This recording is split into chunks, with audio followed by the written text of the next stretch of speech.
Bonsoir, messieurs et mesdames. Merci d'être encore une fois au JDS, au journal du dimanche au soir. Il sera marqué par plusieurs sujets. Lutte antiterroriste dans le Sahel. Quid d'une éventuelle collaboration entre le Mali et la société militaire privée russe Wagner. Qu'est-ce qu'il en est, évidemment? Qu'est-ce que cette société d'ailleurs? Quelles peuvent être les conséquences s'il y a lieu donc d'un attelage sur le plan géostratégique? Éléments de décryptage dans ce journal du dimanche soir. Et puis économie, le syndicat national des commerçants et transporteurs contre l'implantation de la vie chère au Burkina Faso, Synactive BF en abrégé, a appelé cette semaine au boycott du port de Lomé. La cherté de la vie s'explique par la hausse du prix de pesage de marchandises dans les ports. C'est ce qu'affirme le syndicat. Son secrétaire général, Lassane Dipama, sera sur ce plateau pour plus de précision. Et enfin, sport, l'ASFA Yenega réalise la bonne opération en match du premier tour préliminaire de la Coupe de la Confédération, donc CAF, tenu en échec 0-0 à l'aller. Les Verts et Jaunes sont venus à bout du FC San Pedro 1-2 à Abidjan et se qualifient donc pour le tour suivant.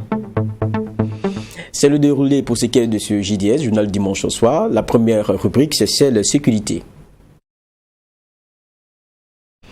Et parlons donc de cette première rubrique, on va dire fin de formation pour la 47e promotion de l'école nationale des sous-officiers de gendarmerie. Et ce sont 748 élèves désormais, donc maréchaux de logis, gendarmerie, qui ont reçu leurs épaulettes de fin de formation. C'était vendredi dernier à Bobo-Dioulasso. Patriotisme, c'est le nom de baptême de cette 47e promotion. Le détail nous est donné par Joseph Koudougou. Après 2 années de formation militaire, ces jeunes sous-officiers de la 47e promotion de la gendarmerie nationale ont été jugés aptes à rejoindre leurs aînés pour servir la nation. Des militaires respectueux de droits humains et aptes à défendre l'intégrité du territoire national. Une cérémonie de remise de galons qui a connu la présence du chef d'état-major adjoint de la gendarmerie nationale. Le changement que ça va apporter, c'est d'abord le renforcement des effectifs. Et ce personnel qui arrive avec une fraîcheur de jeunesse sera aussi d'un apport. Et cette qualité de jeunesse est un atout pour nous, pour rester en contact avec la frange jeune de la population, qui est aussi un élément d'appui sur lequel nous comptons pour réussir nos différentes missions. Donc nous invitons ces 748 jeunes à s'intégrer vite dans la population et à toujours avoir pour repère et pour destination le bien-être du citoyen. Après avoir effectué leur rentrée en octobre 2019, ils ont eu droit à une formation physique et une initiation à la vie militaire. Et ce jour solennel vient marquer la fin de plusieurs mois de dures épreuves. Ce matin, c'est un sentiment de joie et de fierté qui nous anime. Et sentiment de joie pour avoir porté le galon du maréchal des logis, qui du coup marque la fin de notre formation initiale de sous-officier de la gendarmerie et le début d'une carrière professionnelle. Et sentiment de fierté pour savoir que nous avons assuré notre formation, que nous avons réussi à la formation. Il faut d'emblée reconnaître que les choses n'ont pas été faciles. On a été soumis à des exercices avec les garçons et dans le cadre de la formation de la 47e promotion. On était donc contraints de subir, de s'armer de courage afin de faire honneur aux filles en bravant ces parties de la formation. Aujourd'hui, nous en sommes fiers et nous pensons qu'avec la détermination et la volonté, on réussit souvent l'impossible. Ils sont au nombre de 748 jeunes, dont 25 filles, à recevoir leur galon de sous-officier de la gendarmerie nationale. Sécurité toujours, le nouveau commandant de la force Barkhane a rencontré le président du Faso, Roch Kaboré. Le général Laurent Michon, vendredi dernier, a échangé autour des nouvelles articulations de la force française au Sahel. Je vous propose de l'écouter. Donc j'ai la mission de transformer Barkhane avec plusieurs implications dans différents pays, les 5 pays de la zone d'opération. Cette transformation, elle est axée d'abord sur une coopération accrue avec chacun des pays, avec la force conjointe G5, avec la MINUSMA et avec IUTM. Donc cela ne change pas fondamentalement, mais l'effort est accru sur la coopération. Il y a des choses qui sont modifiées de façon importante et des choses qui ne sont pas modifiées. Ce qui n'est pas modifié dans l'évolution de Barkhane, et vous le savez déjà, c'est la lutte contre les groupes terroristes, Al-Qaïda, État islamique et leurs franchises. Donc nous continuons ensemble cette lutte. Les deux choses qui changent principalement sont une réarticulation du dispositif, notamment au Mali, où vous le savez, puisque les FAMA et la MINUSMA sont présentes dans les villes où nous sommes déployés et sont relevées régulièrement. Nous en profitons pour désengager les contingents français de Tessalit, Kidal et Tombouctou.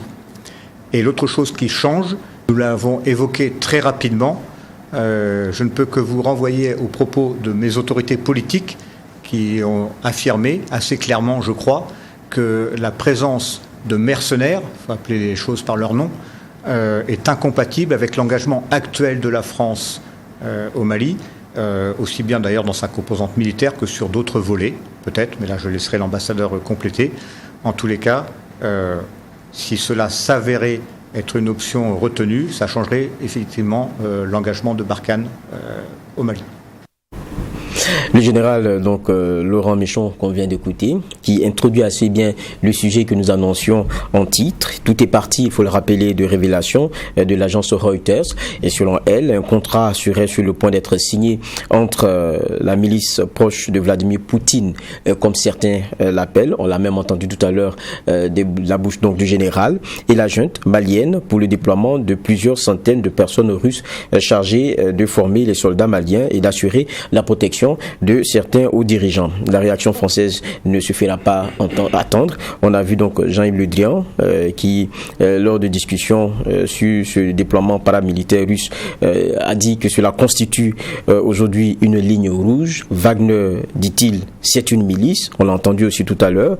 Le premier ministre malien Choguel Maïga, lui, au moment de recevoir deux associations de la société civile du Mali, vendredi 17 septembre dernier, a fait allusion à une éventuelle collaboration de son pays avec la société militaire privée russe Wagner, sans citer évidemment de nom. Plusieurs questions aujourd'hui. Qui est Wagner? Quel regard sur ce choix qui est fait, qui est celui du Mali, si c'est un choix qui est acté, évidemment, et puis quelles peuvent être les conséquences pour ce qui est de l'offre en matière de lutte antiterroriste dans le Sahel, des questions que nous allons aborder sur ce plateau avec des invités que je m'en vais vous présenter. D'abord, à ma droite, Abdoulaye Bari, journaliste indépendant, spécialiste des questions internationales, doctorant en sciences politiques. Bonsoir et merci d'être avec nous. Bonsoir Geoffroy. Autre visage très connu aussi pour éclairer nos antennes sur ces sujets sur True TV. Et il s'agit de Oumarou Paul Koualaga, fondateur de l'Institut de stratégie et de relations internationales ISRI. Bonsoir. Bonsoir. Merci d'être avec nous. Merci. Voilà. On a suivi tout à l'heure, on va dire, la nouvelle figure de proue de Barkhane, qui n'y est pas allé de main morte. Le mot est lâché. C'est une milice, parlant de Wagner. Aujourd'hui, c'est un peu le débat qui est fait autour du choix que le Mali est en train de faire. On a parlé de Wagner en Syrie, on a parlé de Wagner en Libye, on a parlé de Wagner en Centrafrique. Avec vous deux déjà, on va chercher à comprendre qui est Wagner, comment vous le percevez, et après on pourra continuer. Parce que c'est intéressant déjà de savoir de qui on parle avant de mettre d'autres regards. Je commence par Oumarou Paul Koualaga. Pour vous, Wagner, c'est qui? Quelle perception vous avez? Parce qu'il y a la France qui dit ceci, il y a la Russie dont on entend aussi parler. Pour vous, quel est le regard à avoir? En tout cas, pour tout ce qui a comme recherche sur Wagner, c'est vrai qu'il y a autant de supputations autour de Wagner. C'est vrai que sa présence est notée depuis quelque temps quand même, j'allais dire un peu sur le continent, c'est vrai, notamment en Centrafrique, mais aussi sur d'autres contrées. On a parlé tantôt de la Syrie, de l'Afghanistan, ou tant d'autres contrées où elle a pu quand même opérer. Maintenant, qui est Wagner en termes, je vais lire, de ce qu'on attribue par rapport à l'opinion et tout à l'heure, la chancellerie, j'allais dire le commandant de Barkhane, considérait Wagner comme un mercenaire. Ce qu'il faut savoir peut-être pour les éléments que nous avons, c'est il y a deux types quand même de sociétés militaires privées, il faut le dire de façon peut-être pour repartir un peu en arrière, qui sont connues depuis la fin quand même de la guerre froide, qui permettent à un moment donné, que ce soit aux États ou aux organisations internationales, de pouvoir quand même apporter, j'allais dire, leur contribution dans la lutte contre un certain nombre de phénomènes. Et on sait que dans ces articulations, c'est soit mener des combats, j'allais dire sur le front de combat, en première ligne, ou bien se pouvoir apporter en termes de capacité opérationnelle, apporter leur expertise en termes de formation. Ça c'est connu, mais aussi on sait qu'elle est aussi aguerrie en termes de protection d'un certain nombre de sites stratégiques. Je parle notamment des sites miniers. C'est ce qui peut déjà présenter un peu comme maintenant, de façon officielle. C'est vrai que les recherches nous indiquent qu'elle n'est pas loin, si c'est pas des mercenaires. C'est vrai qu'en termes de structuration, il y a des structures comme celle-là qui sont connues, mais qui sont enregistrées officiellement au niveau des États.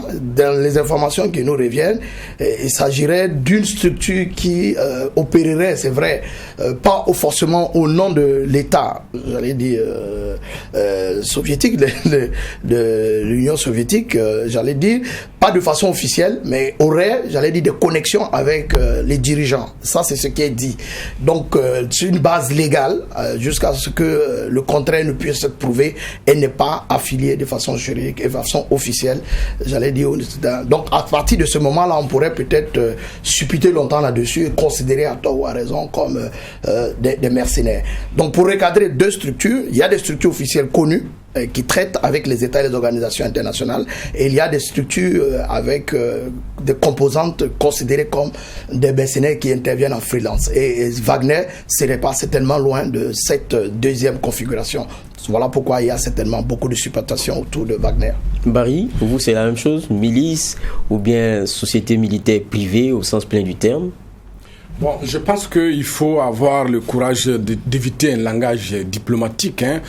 Wagner n'est rien d'autre qu'une société privée de sécurité appartenant à l'État russe et à Vladimir Poutine. Voilà, c'est vrai, c'est un homme pour qui j'ai beaucoup d'estime au regard de son parcours, mais il ne faut pas cacher les mots. Wagner appartient à la Russie et à Vladimir Poutine. Deux raisons. Le fondateur de Wagner est un ancien colonel donc de l'armée russe du nom de Dmitri Arkin, très proche donc de Vladimir Poutine. Et le deuxième élément, jusqu'en 2016, on sait que les forces de Wagner étaient quand même basées dans l'enceinte donc de la 10e brigade des forces, brigade spéciale de renseignement, donc appartenant à l'État de Russie. Dire donc que Wagner n'appartient pas à la Russie, en évoquant, comme les officiels russes le disent, qu'il n'y a pas de trace donc de l'existence juridique de Wagner en Russie. Oui, c'est vrai. Le siège social de Wagner est en Argentine, c'est vrai. Mais on ne peut pas dissocier aujourd'hui Wagner de la Russie et de Vladimir Poutine. Et on va dire donc ce colonel qui a été très très proche de Vladimir Poutine a créé en 2014 Wagner. C'est des mercenaires. Mercenaires, c'est dans le sens de combattants qui font des combats opérationnels, qui font des formations, qui assurent la sécurité des personnalités, évidemment, même des sites stratégiques, mais moyennant paiement. Je vous donne un exemple. En Syrie, le contrat signé par Wagner, c'est 25% des revenus des champs de gaz libérés par les combattants de Wagner des mains de l'État islamique. 25% des revenus de gaz. C'est carte sur table, vous donnez de l'argent, ils combattent pour vous. Ils sont, comme vous l'avez dit, présents un peu partout dans le monde. En Afrique, on peut parler de la Libye, on peut parler de la Centrafrique, on peut parler du Soudan, on peut parler du Mozambique, de Madagascar. Au Mali, ils ont commencé véritablement à venir fin 2019 et il y a un contrat qui certainement sera signé si les choses se tournent bien. Donc, en résumé, Wagner appartient à l'État de Russie et plus précisément à ce leader charismatique Vladimir Poutine. Donc on va dire clairement que la société militaire, elle, donc privée, elle intervient là où la Russie ne peut pas aller avec son armée de façon plus claire. Ou les deux. Mais moi je me rappelle qu'en 2019, parce que vous faites bien de parler de 2019, il y avait ce sommet Russie-Afrique, on se rappelle très bien, et puis Ibrahim Boubacar Keïta lui-même, Ibeka, il a appelé de tous ses voeux une collaboration avec la Russie. Je pense qu'il y a eu même il y a eu un accord qui a été signé avec la Russie. Il y a des hélicoptères qui avaient été remis et à ce sommet, moi c'était le sommet de Sochi, je me rappelle encore, il y avait sur le plan militaire, pour la plupart des pays qui faisaient face au terrorisme, cette envie de dire à la Russie, écoutez, aidez-nous parce qu'on a l'impression qu'on vous attend en Afrique, et le message était clair. Pourquoi mais seulement, pourquoi ça pose problème? Mais seulement parce qu'aujourd'hui, même dans la définition de qui est Wagner, vous voyez qu'il y a déjà de part et d'autre, j'allais dire une sorte de confusion. Ce qui veut dire de façon officielle, si c'était une structure qui appartenait de façon officielle à la Russie, ça ne posait pas de problème. Mais à partir du moment où c'est une société, comme je l'ai dit dans mon premier propos, et que c'est une société militaire privée comme il en existe partout, aux États-Unis, on sait un peu qu'il y a ce genre de choses en Black-White, on a d'autres structures reconnues et qui, de façon, dans le jargon, on parle d'externalisation. Donc, à un certain moment donné, on peut avoir une certaine continuité de l'action, peut-être de l'État ou des organisations. C'est connu, c'est officiel, c'est sûr. Mais à partir du moment où ça appartiendrait à un individu et donc, là, je veux dire, de façon officielle, ce n'est pas assumé, ça pose problème. Et pour des États, quand même, qui, j'allais dire aujourd'hui, dans le Conseil des Nations, qui voient un certain nombre de conventions, ne peuvent pas s'accommoder avec ce genre d'attitude, de comportement par rapport à une structure qui, à mon sens, quoi qu'on dise, même si je ne vais pas aller de façon frontale pour utiliser le mot, je vais dire, de mercenaire, qu'on peut considérer, comme je l'ai dit, certains acteurs parmi, j'allais dire, cette entité qui, quoi qu'on dise, ça c'est sûr, appartient ou est très proche au président, c'est évident, mais on ne peut pas, voilà, pour des États organisés, structurés, avec des armées régulières, on ne peut pas aujourd'hui s'accommoder avec une structure pareille. Déjà, on a des cas d'intervention sur le sol africain, avec les quelques problèmes qui ne sont pas forcément ceux dans lesquels on peut faire des parallèles. Le Mali, puis ce qui se passe en Centrafrique, c'est pas pareil. Mais Wagner en Centrafrique, qu'est-ce qu'on peut retenir? Bon, on va dire le bilan il est mitigé, c'est connu. Aujourd'hui, je crois que même si ça a donné quelques résultats probants, il est clair qu'aujourd'hui, la Centrafrique, sur un certain nombre des espaces à reconquérir, elle n'a pas encore totalement eu ce qu'on attendait forcément. Mais on avait un régime qui était pris à la gorge aussi. En contrepartie, on sait aussi, les richesses le déclarent clairement, qu'il y a eu quand même, on l'a dit dans le propos aussi introductif, qu'ils ne sont pas là. Barry l'a dit, c'est vraiment du cash, c'est-à-dire qu'on offre nos services et puis en contrepartie, ben, vous avez aussi à donner un certain nombre de, j'allais dire, de cash, et bien aussi en nature, en termes de contrepartie. Je parle notamment ici de nos sites miniers, je parle de la région sahélienne. Est-ce que aujourd'hui, avec, j'allais dire, ce qu'on connaît comme contexte sécuritaire, avec aujourd'hui s'accommoder avec une structure pareille, est-ce que on ne met pas en danger ou en péril, j'allais dire, l'avenir encore, j'allais dire, de tout ce qu'il y a comme site ou potentiel qu'on a, même si effectivement on n'arrive pas à contrôler l'ensemble de ce territoire. Wagner aussi n'a pas aussi montré que pouvait, à mon sens, apporter aussi l'inquiétude comme on le pensait. Mais à contrepartie, elle a pourtant engrangé un certain nombre de dividendes. Ça, il faut le dire. Ouais, moi, je reviens sur la même question. Ouais. On a vu Wagner plus récemment en Centrafrique. Et il y avait un pouvoir central qui était pris à la gorge jusque dans la capitale. Aujourd'hui, je pense que le contexte il est différent. Ou bien vous pensez que Wagner, il faut tout clasher? Non, on va dire que Wagner a servi dans une moindre mesure à assurer une sorte d'équilibre, de stabilité donc à mon ami Touadéra. Effectivement, désormais, il a la capitale Bangui.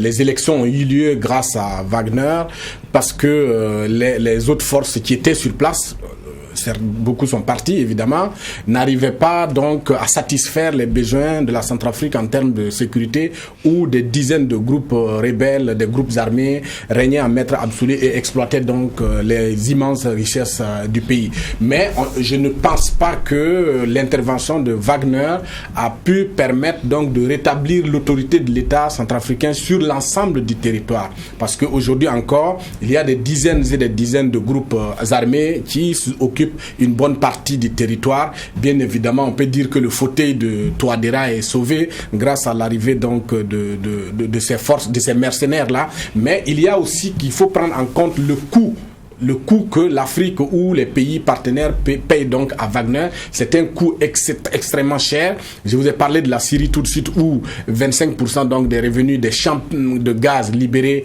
grâce à Wagner doit revenir à Wagner. Je trouve que c'est excessif. Dans un contexte africain où nous battons donc pour la souveraineté de l'Afrique, pour que les ressources de l'Afrique puissent contribuer à développer l'Afrique, pour que on se bat déjà dans un contexte pour se libérer, parce qu'on parle de colonialisme, on parle de joug occidental. Je ne vois pas pourquoi il faut alors se libérer des X et aller se jeter dans les bras des Y. La nécessité pour nous, c'est de se battre pour avoir nos propres moyens pour assurer notre sécurité. Vous parlez de liberté, ça c'est très important.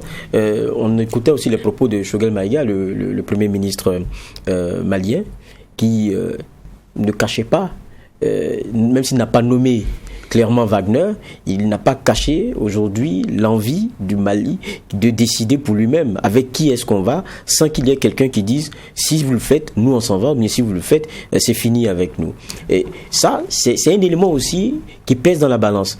Est-ce que dans la façon de faire française aujourd'hui, il n'y a pas un genre de légitimation, de décision des figures de proue maliennes, même si on pourrait se dire à un moment donné, c'est pas forcément le meilleur choix. Mais le fait d'affirmer sa capacité à décider par lui-même, ça crée de la sympathie déjà. Je pense que ce qu'il faut comprendre dans le cas malien, c'est à plusieurs niveaux. D'abord, on va dire que le Mali et la Russie, c'est un mariage de raison, c'est un mariage d'amour.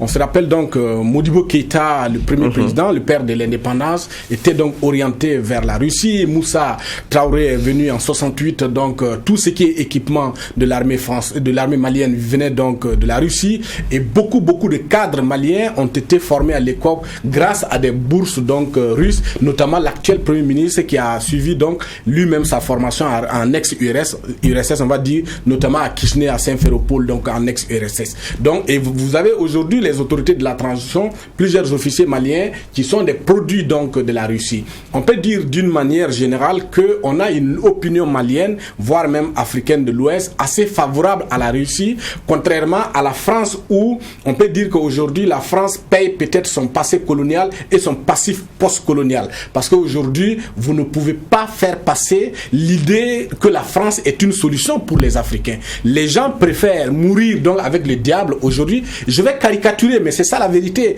que de pouvoir s'en sortir avec la France. Parce qu'aujourd'hui, la France paye un passif très lourd lié à la colonisation, lié à une certaine façon de faire de la France à une certaine époque où l'intervention de certaines puissances, de certains chefs d'État donc français dans les coups d'État en Afrique pour renverser beaucoup de chefs d'État, notamment Thomas Sankara, on sait qu'il y a la main de la France. Donc on peut dire aujourd'hui, on a une opinion largement favorable à la Russie, contrairement à la France. Mais la perspective, l'alternative de Wagner aujourd'hui pour le Mali est liée aussi à une situation d'impasse nationale. Ça fait 8 ans que les forces étrangères ont intervenu au Mali et il n'y a pas de solution pire. On va dire que la solution, c'est le terrorisme s'est empiré entre-temps. Il n'y a pas de perspective claire quant à la fin du terrorisme. Et dans une telle impasse, il est évident qu'on cherche toutes les solutions d'où qu'elles viennent. Donc c'est dans ce contexte qu'on peut dire que le Mali est parti donc se jeter dans les mains de Wagner. Moi je reviens sur la question qui est intéressante, parce que quand on a entendu le premier ministre malien, ce qu'il disait quand même était assez fort. Vous ne pouvez pas commander de l'armement sans que l'autre donne son aval, vous ne pouvez pas envoyer des gens en formation sans que l'autre donne son aval, vous ne pouvez pas avoir de coopération sans que l'autre mette dans la balance son départ. À un moment donné, ça devient compliqué. Mais écoutez, l'autre c'est la France.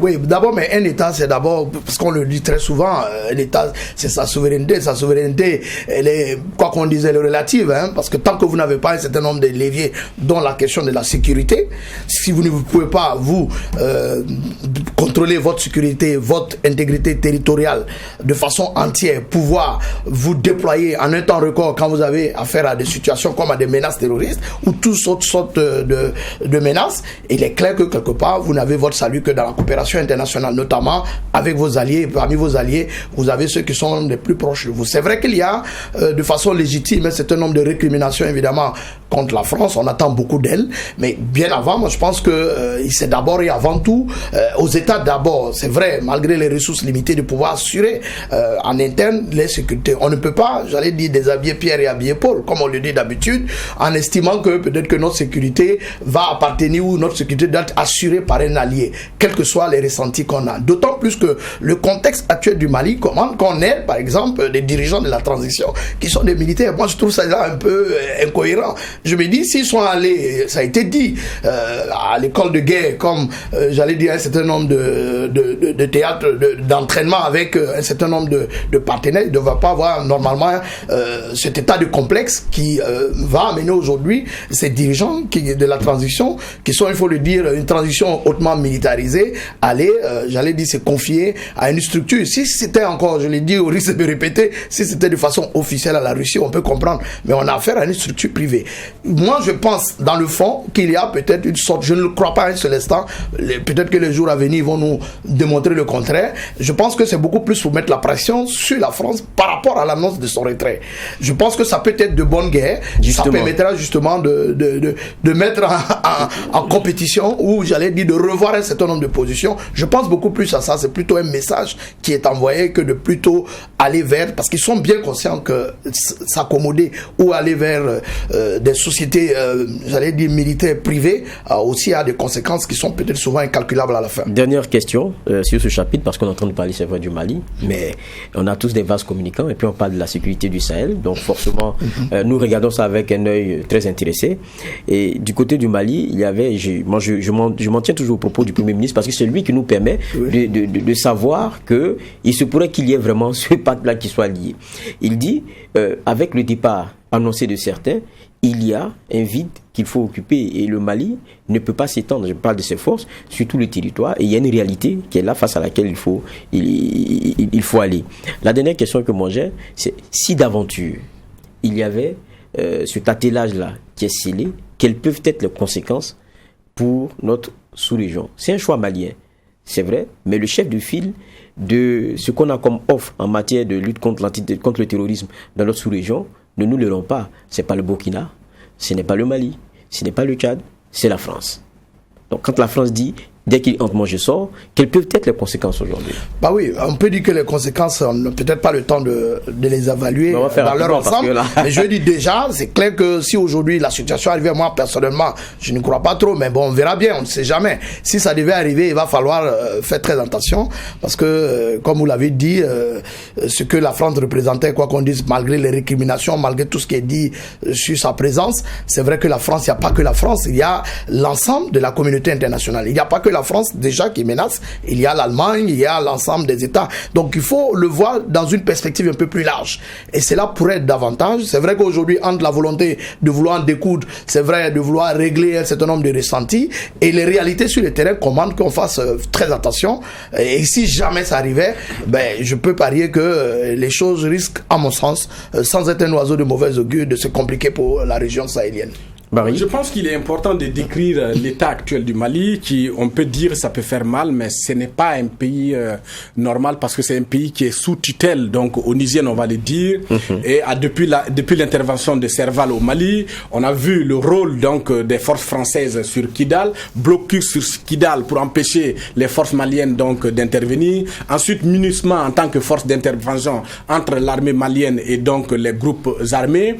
Et pif, on va dire que on a assisté à une sorte de mobilisation de la communauté internationale avec des forces étrangères sans précédent dans l'histoire donc du Sahel. Donc, il se trouve qu'aujourd'hui, avec cette force présence étrangère et ce que ça implique comme enjeu stratégique et de rivalité de puissance, il est très difficile de voir donc que la France, les États-Unis, l'Allemagne acceptent de collaborer au Mali avec un groupe de mercenaires venant donc de leur rival qui n'est d'autre que la Russie. Donc ça, c'est très difficile parce que c'est un enjeu stratégique pour ces puissances. Il y a évidemment aussi que si le Mali venait donc à signer avec Wagner, il n'y a aucun doute, la France va se retirer du Mali, peut-être replier sur le Niger. Barkhane n'existe pas au Burkina, bien évidemment. Il y a des forces spéciales françaises, donc de l'opération des forces spéciales qui sont à Ouaga.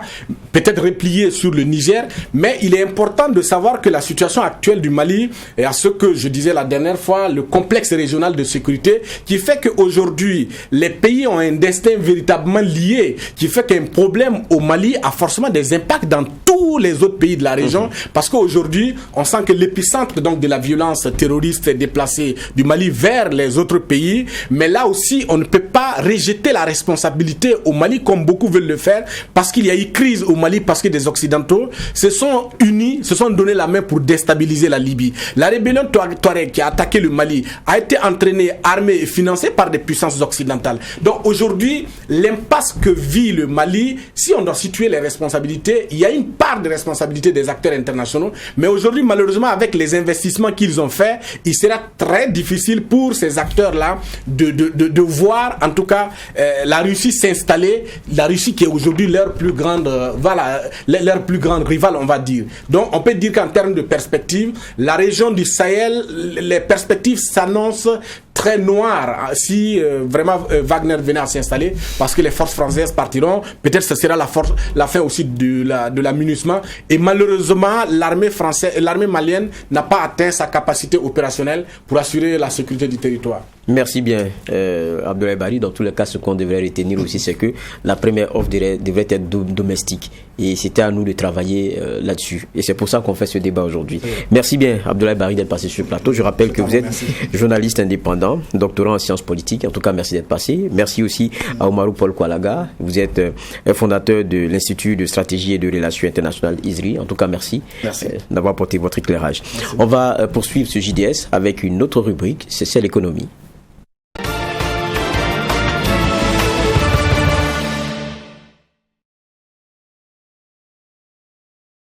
Et nous parlons donc du syndicat national des commerçants et transporteurs contre l'implantation de la vie chère au Burkina Faso, SYNACTIF en abrégé, SYNACTIF BF, et qui a tenu une conférence de presse, c'était le jeudi dernier à Ouagadougou, pour dire non à la vie chère au Burkina Faso.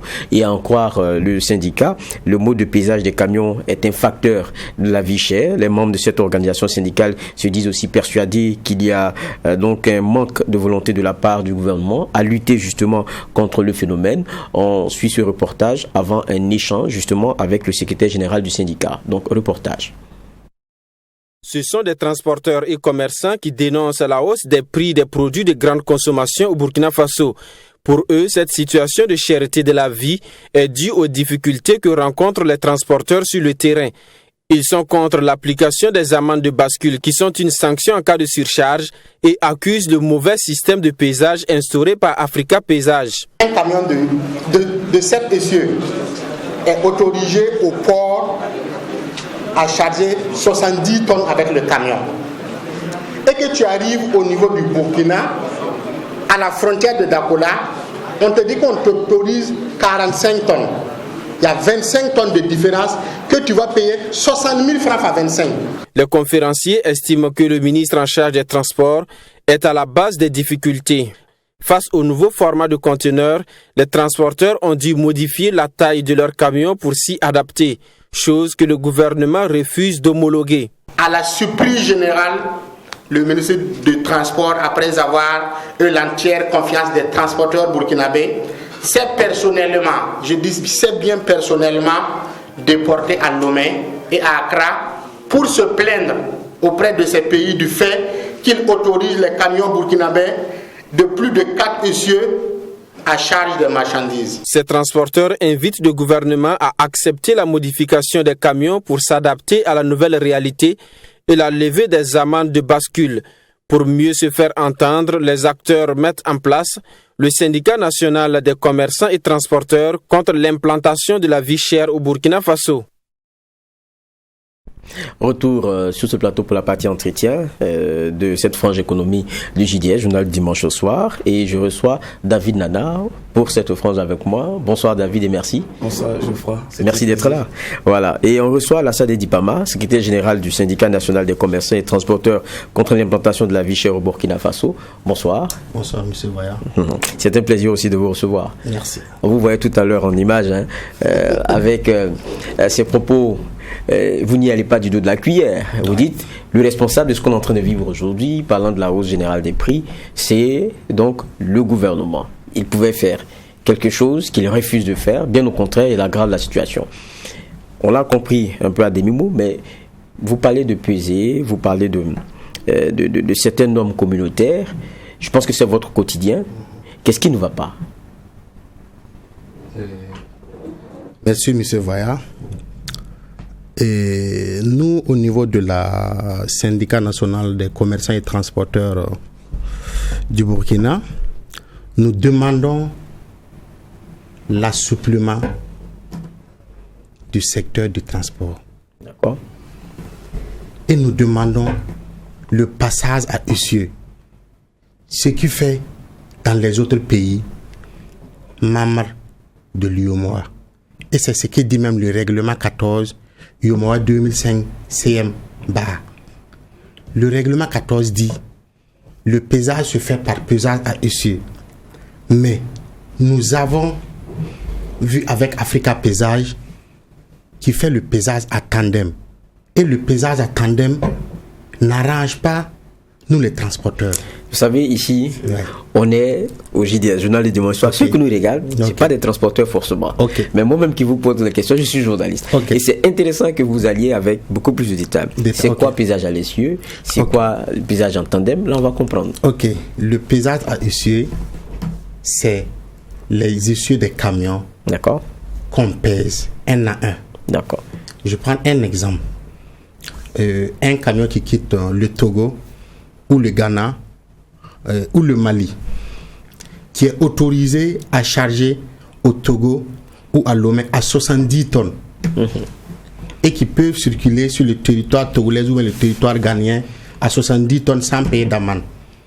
S'il arrive au niveau de l'axe d'Akola ou bien de l'axe 5C, l'ONASER ne reconnaît pas les 70 tonnes là, mais l'ONASER ne reconnaît que 45 tonnes.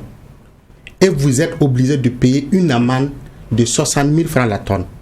D'accord. Ce qui va vraiment impacter la vie chère. Parce qu'on estime que vous êtes en quoi? Surpoids? Oui, parce qu'on estime que vous êtes en surpoids et parce que l'ONASER ne fait pas du pesage à essieu. Il fait du pesage en tandem. Le pesage en tandem, d'accord. En exemple, le camion de 5 essieux, de 6 essieux, de 7 essieux, de 9 essieux, l'ONASER les met dans le même lot de poids à 45 tonnes. Or, pourtant, les autres pays font le pesage à essieu. Ce qui signifie que si tu as de normes d'essieu, tu as de normes de poids aussi que ces pays-là donnent. D'accord. Et que c'est au niveau du Burkina, on refuse de respecter ces mêmes mesures-là. Donc, c'est ce que nous dénonçons. D'accord. C'est notre invité à nous deux. Voilà. D'accord. Moi, avant, peut-être, j'ai une question un peu plus en profondeur, mais avant, vous dites défendre aussi les intérêts des consommateurs. Je veux bien comprendre. Comment? Et dans chaque lutte, il y a l'intérêt général qui est au-delà de tous. Nous défendons l'intérêt général. Pourquoi? Quand vous prenez un exemple, actuellement, la plupart des populations disent que c'est la douane qui a augmenté, que c'est pour ça que les produits sont chers. Non, mais c'est faux. C'est parce que nous, les transporteurs, on ne détaille pas tous les tracasseries que nous subissons en cours de route pour dire à ces commerçants, voilà. Donc, si au niveau du transport, et il y a des tracasseries en route, le transporteur va augmenter ça pour donner aux commerçants. Et le commerçant aussi va taxer ça à la population. D'accord. Et sûrement, ça va amener une vie chère. Ce qui est déjà même là.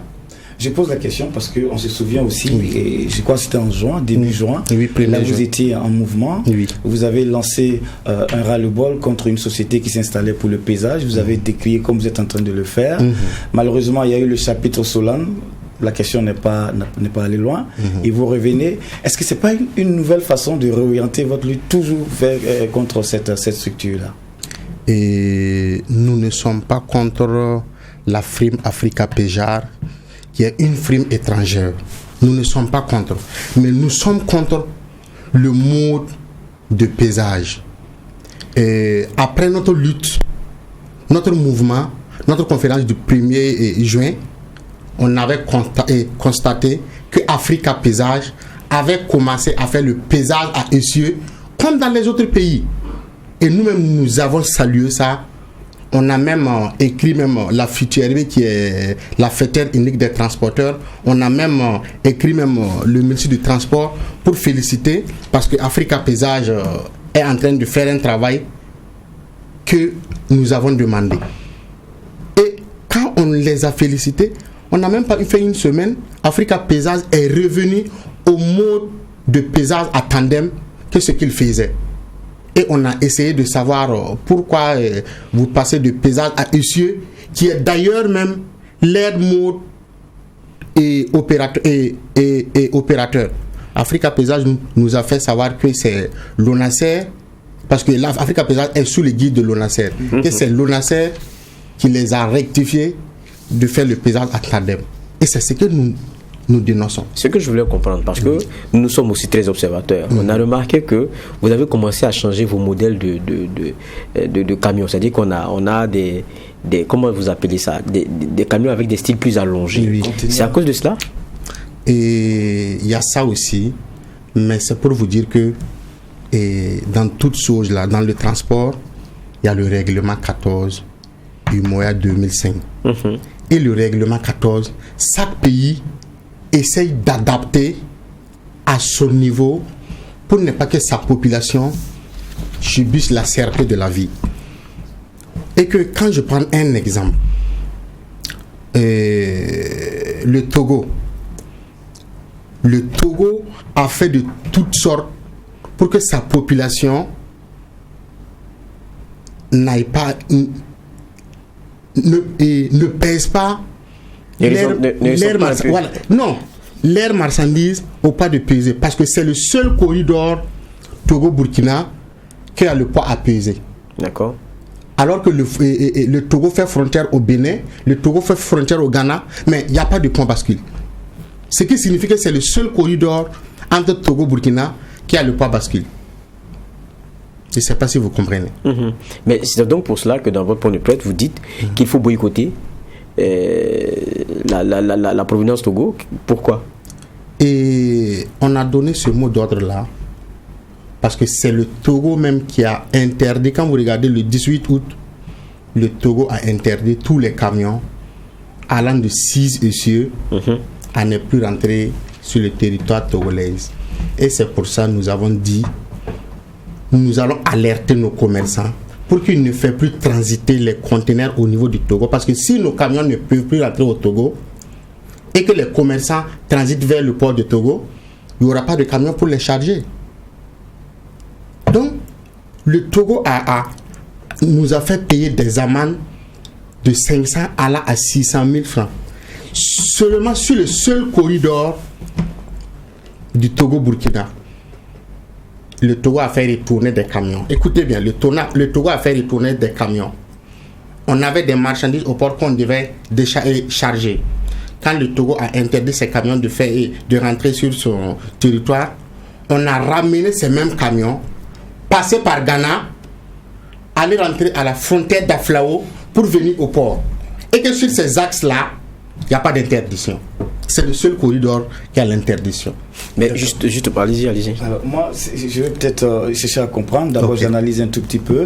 C'est vrai que le transport dans le système économique, ça joue beaucoup. Quand il y a dysfonctionnement, tout le monde peut ressentir. Mais il y a le chapitre aussi coronavirus. Vous n'êtes pas sans savoir que le coronavirus a contribué à ce qu'il y ait cette hausse des prix. On a reçu un agent du ministère du Commerce là où vous étiez assis. Il a donné certaines raisons. Je ne nie pas le fait que le transport peut y contribuer. Mais quand vous dénoncez dénoncé aussi la part des responsabilités de l'autorité. Est-ce que, au préalable, vous avez cherché à rencontrer l'autorité avant de faire peut-être cette sortie-là? Et nous avons à maintes reprises rencontré les premières autorités chargées du transport, l'ONASER, la FUTURB, le ministre avec tout son staff, conseiller, DGTTMB, CCVA. Et on ne vous a pas reçu? On les a tous rencontrés. On a fait des séances de travail. Et dans ces séances de travail-là, déjà je veux applaudir le mouvement parce que le droit de pesage que Africa Pesage restons sur ce non, oui. Mais il y a la contre-temps aussi. Qu'est-ce que l'autorité a dit quand vous l'avez rencontré pour que vous puissiez sortir? Le ministre nous a fait savoir qu'on va faire une voyage d'études ensemble avec tous les acteurs concernés. D'accord. Dans les pays voisins pour voir ce qu'on dit, parce qu'on a même documenté un document pour le ministre, pour lui dire voilà un exemple, un camion qui n'arrive pas à avoir la visite technique au niveau du Burkina et qui arrive à avoir ce même visite technique là dans un pays membre de l'UMOA. C'est un manque à gagner par l'État. On a eu à expliquer ça au ministre. Le ministre même était étonné. Donc, on devrait faire des voyages d'études pour revenir maintenant et le ministre allait voir comment il allait décanter la situation pour que la population ne soit pas impactée de ce vie cher là. Mais quand on a eu à rencontrer au moins 3, 4, 5 fois, à un moment donné, nous-mêmes on a senti, on nous a pesé pour avoir des preuves dans les autres pays et que les voyages d'études qu'on devrait faire là, on a fait les voyages d'études sans nous. D'accord. Sans la FUTURB. Ben aujourd'hui, vous êtes sorti. Oui. Ce sera aussi sûrement la dernière question. Et puis, je vais vous permettre de poser une dernière question. Okay. Aujourd'hui, vous êtes sorti. Vous avez, c'était jeudi dernier, non? Oui. Vous avez fait votre point de presse pour dénoncer et tout. Vous avez déjà eu des rencontres. Ça n'a rien donné. Vous avez commencé à prévenir pour ce qui est du Togo. Commencer à vous... Parce qu'on aura des difficultés à aller récupérer vos marchandises. Effectivement. Qu'est-ce qui peut être la suite pour vous? En tant que syndicat, nous, la suite, c'est quoi? Dans les 13 régions du Burkina, nous avons déjà implanté des bureaux. Et nous avons au moins 5000 membres qui comptent la Sénactive. Et déjà, voilà un mot d'ordre qu'on a lancé, que les commerçants ne devaient plus transiter vers le port du Togo. Et que le 21, on a eu des échos qu'il y a la firme Africa Pesage qui va être installée à Dakola le 21. Si Africa Pesage installe à Dakola le 21 et que nos recommandations avec les acteurs concernés dans le transport n'a pas été pris en compte, je pense que nous allons garer nos camions.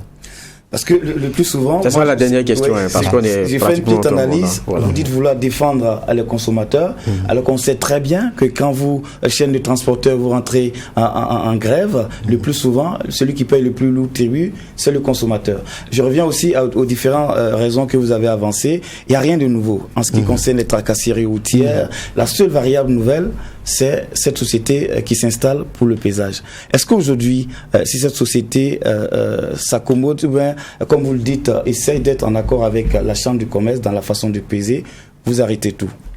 Et déjà, voilà un point que tu as souligné. Et le pesé de Africa Pesage avec le pesé de la Chambre de commerce n'est pas uniformalisé. Ça signifie que quand tu montes au pesé de la Chambre de commerce et tu montes au pesé de Africa Pesage, il y a une différence de 9 à 10 tonnes. Ça, on en avait déjà parlé. Voilà. On en avait déjà parlé de ça. Donc, ok. Donc je veux dire, c'est pour moi, parce que faut pas, parce que vous dites que sur le 21 c'est installé, parce que vous avez dit que vous défendez aussi les consommateurs. Vous imaginez aussi ce que ça fait quand vous travaillez pas? Nous, le 21, au Ghana, on accepte les camions 7-5 essieux. Un exemple sur 7 essieux, qui est autorisé à charger au port à 70 tonnes. Et nous voulons qu'il arrive à Dakola, que Africa Pesage aussi aille le même mode d'opératoire que les 70 tonnes là. Si Si notre recommandation est faite comme ça, un camion qui charge au port, il n'y a pas d'amende à payer, et qui passe à Africa Pesage, il n'y a pas d'amende à payer, il n'y a même pas de problème. Mais si Africa Pesage va revenir avec les 45 tonnes, nous n'allons pas gréver, mais nous allons garer nos camions et laisser la population avec.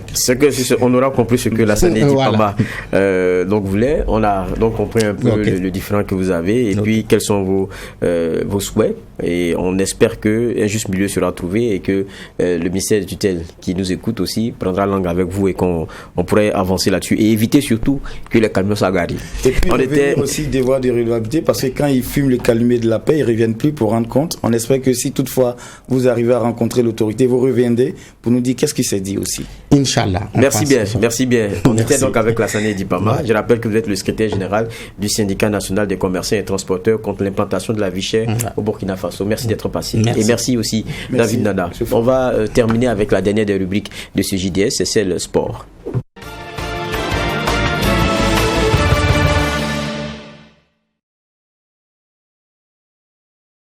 Et une affaire avec laquelle on commence dans cette partie sport, celle du Real du Faso, le club de 3e division du championnat burkinabé qui croyait monter en D2 cette saison après son match contre Jawaba de Fada et après que leur requête a été donc acceptée par l'instance décisionnelle du football burkinabé. Une montée est remise en cause par cette même instance. Qu'en est-il exactement? Le reportage que nous propose Yacinthe Sabadougou.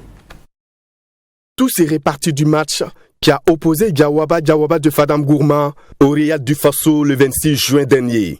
Avant le coup d'envoi de cette rencontre, les deux équipes ont émis chacune un recours pour des fraudes constatées. Un recours qui va par la suite attribuer au Real du Faso le gain du match avec la réserve posée sur Jonathan Tombiano. À l'entame du match, il y a eu des soubresauts qui a fait que chacune des deux équipes a eu des suspicions. Voilà, quant à la qualité des licences. Tout s'est réparti du match qui a opposé Jawaba de Fadam Gourma au Real du Faso le 26 juin dernier. Avant le coup d'envoi de cette rencontre, les deux équipes ont émis chacune un recours pour des fraudes constatées. Un recours qui va par la suite attribuer au Real du Faso le gain du match avec la réserve posée sur Jonathan Tombiano. À l'entame du match, il y a eu des soubresauts qui a fait que chacune des deux équipes a eu des suspicions. Voilà, quant à la qualité des licences que les deux équipes ont présentées. Et de ce fait, pour avoir le cas net, Jawaba FC a posé donc une réserve contre 6 de nos joueurs pour une licence. Il n'était pas trop sûr de la qualité de nos licences. Et nous aussi, en retour, nous avons posé la réserve pour faux et usage de faux. La Ligue du football amateur a saisi du dossier. Il a dit, comme le joueur n'est pas qualifié, on prononce donc le forfait et nous on gagne le match. Cette décision prise par l'instance décisionnelle du football burkinabé, en fin de compte retranche 6 points à Jawaba, mais ne donne pas le gain du match au Real du Faso qui avait perdu 1-0. Conséquence, Real du Faso qui croyait occuper la première place du championnat national de 3e division se retrouve en 2e place. Salif Kabouré, secrétaire général du Real du Faso et son équipe, crie à l'injustice et pointe du doigt la Fédération burkinabé de football. Selon les dirigeants du club, il compte aller s'il le faut devant d'autres juridictions pour avoir gain de cause. C'est de convaincre l'opinion qu'à la fédération, il n'y a pas que le football. Il y a aussi l'injustice qui est cultivée. Et nous sommes dans cette dynamique d'expliquer à la fédération, à l'opinion ce que nous vivons. Ce que nous vivons n'est rien d'autre qu'une cabale. Ça, c'est le premier élément. Le deuxième élément, c'est que nous avons déjà fourni un dossier complet. On attend pour envoyer à la TAS, tribunal arbitral du sport, pour se saisir du dossier et nous faire justice. Et pour le secrétaire général du Real du Faso, il faudra d'abord vider ce dossier avant de parler du championnat. Le dossier est pendant. Tant que le dossier n'est pas vidé, voilà, il n'y aura pas de championnat. On ne va pas menacer, mais c'est la loi juridique qui est comme ça. Voilà, il faut que les acteurs s'impliquent pour qu'ensemble, on puisse faire justice à Real du Faso. Voilà, pour le bonheur des amoureux du ballon rond. Parce que ce serait peut-être dommage de savoir que Et la deuxième division n'a pas commencé parce qu'il y a un dossier que les gens sont assis dessus à la fédération. Voilà, c'est un peu dommage de savoir que la troisième division ne peut pas commencer parce qu'il y a un dossier qui est pendant à la fédération. Est-ce pour dire que le championnat de deuxième et de troisième division connaîtra un démarrage difficile à cause de cette affaire? En tout cas, le Real du Faso dit n'est pas lâcher prise. Affaire donc à suivre. Affaire Real du Faso et notre championnat qui risque encore d'avoir de beaux sujets à mettre sur la table et sur lesquels il faut discuter et qui seront âprement d'ailleurs disputés en termes de sujets. Je suis avec Claude Romba, journaliste sportif, avec qui j'anime cette partie sport. Bonsoir. Bonsoir Geoffroy, en tout cas je suis ravi d'être là, mais il faut dire que pour la question du Real du Faso, il semblerait que la dernière décision va tomber dans la semaine qui va commencer. Donc on espère qu'on va voir le bout du tunnel. D'accord. Et puis on le proposait déjà en titre, l'ASFA Yenega qui a réalisé une bonne opération en match retour du match pour donc le match tour préliminaire de la Coupe de la Confédération de la CAF. Donc on se rappelle que la liste est 0-0. Les Verts jaunes sont venus battre le FC San Pedro 1-2 à Abidjan et se qualifier. Nous sommes d'abord avec Assami Tiemtouré. On a les images. Je pense que la réalisation nous permettra d'avoir ces images et en même temps on va discuter avec Assami Tiemtouré qui est du côté d'Abidjan relativement à cette rencontre. Bonsoir Assami. Bonsoir, bonsoir. Oui, merci d'être avec nous. On a donc ces deux buts qui ont été inscrits par l'ASFA Yenega et un petit but, on va dire comme ça, par FC San Pedro. Une belle victoire. Comment vous avez vécu ce match-là? Oui, je crois il faut dire que ce match-là était très enlevé. L'ASFA Yenega qui a suivi les assauts de San Pedro dès les premiers moments jusqu'à la 30e minute. Je peux dire qu'après les 30 premières minutes, l'ASFA Yenega s'est ressaisi et a trouvé le chemin de filet. Une première mi-temps bien dominée par le San Pedro, lui qui était ce but de Seydou Sawadgo. L'ASFA Yenega allait en pause avec en tout cas le regret puisque le San Pedro avait en tout cas l'avantage du ballon et le centre contré qui termine au fond des filets. Voilà l'ASFA Yenega.